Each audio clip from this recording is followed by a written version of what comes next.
Aspazija. Teātra festivāls Aspazija, drāmas karaliene. Esiet sveicināti šeit, Dubultu kultūras kvartālā, šajā brīnišķīgajā rītā. Kuru mēs piedzīvosim ar Aspaziju. Tieši tā, šodien visas dienas garumā šeit un pēc tam Melužos svinēsim Aspazijas teātra festivālu. Bet sāksim šodien ar Jūrmalas mūzikas vidusskolas pasniedzēju un audzēkņu koncertu. Jā, un es domāju, ka nav ko taisīt drāmu un sākam uzreiz ar viņiem. Bet visas dienas garumā paralēli notiek arī dažādas darbnīcas. Šeit pie brīnišķīgajām meitenēm būs iespēja uztaisīt skaistu Aspazijas galvasrotu, skaistu brošu un galu galā ļauties arī brīnišķīgiem Aspazijas ziedu dārziem. Bet tiešām es skatos, ka jau mākslinieki ir ieņēmuši savas vietas, tādēļ, mīļie, cēsim ausis un sagaidīsim brīnišķīgo koklētāju ansambli. Jā, koklētāja ansamblī ir Kristīna Dimitrejeva Kristīne Eltermane un Sofija Frasmīna Brežģe. un brīnišķīgā soliste Irēna Andersone. Lūdzu!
Paldies! Tā bija Raimond Paula un Aspazijas raudošā debes brīnišķīgo aicinājums, mīļie. Te mums pilnīgi sajaukts mums te viss čupiņām.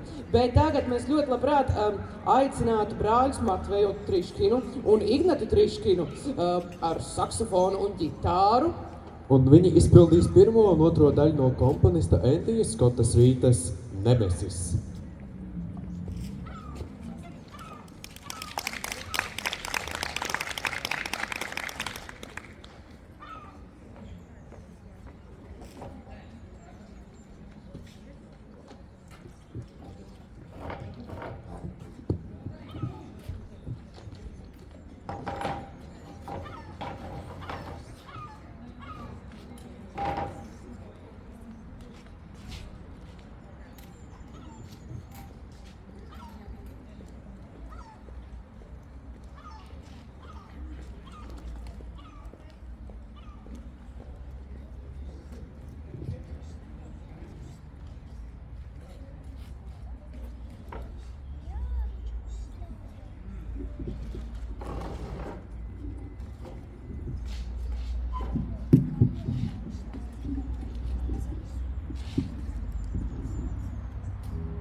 Paldies brāļiem Matvejam un Ignatijam Triškinam par šo skaisto skaņdarbu. Tiešām paldies, kungi, lai jums veicas. Es domāju, ka mēs par jums dzirdēsim vēl un vēl. Nu ko, bet turpināsim šo skaisto kultūras Aspazijas rītu šeit Dubult kultūras kvartālā. Un dzirdēsim jau iepriekš iepazītās brīnišķīgās koklātājs un solisi Irēnu Andersoni.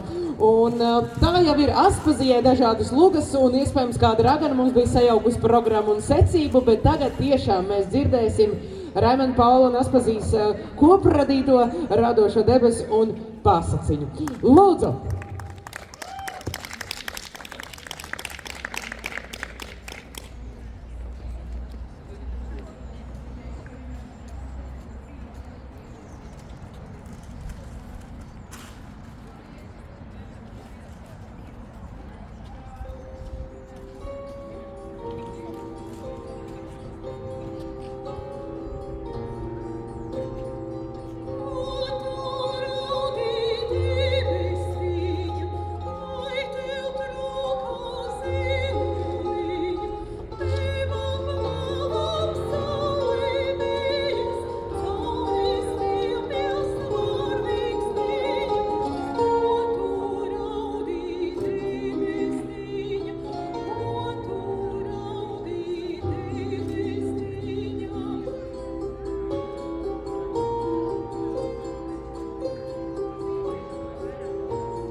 Paldies brīnišķīgai ansamblim un solistei Irēnai Andersonai. Milzīgs paldies par šo skaisto devumu šim Aspazijas rītam. Un pats ziedi ir ieradušies pie brīnišķīgiem māksliniecēm. Nu ko, lai jums skaista tālākā diena, bet šodien mēs šeit Dubultu kultūras kvartālā turpināsim visas dienas garumā priecāties un svinēt Aspazijas drāmas karalienes teātra festivālu. Un visas dienas garumā būs iespēja veidot radošajās darbnīcās skaistus dekorus gan sev, gan varbūt kādam dāvanai, bet jau pavisam drīz ap stūri mēs redzēsim izrādi. Bet patiesībā, vai tu zini, kāds ir tavs noskaņojums, Mika? Vēl nē. Vēl nezinu.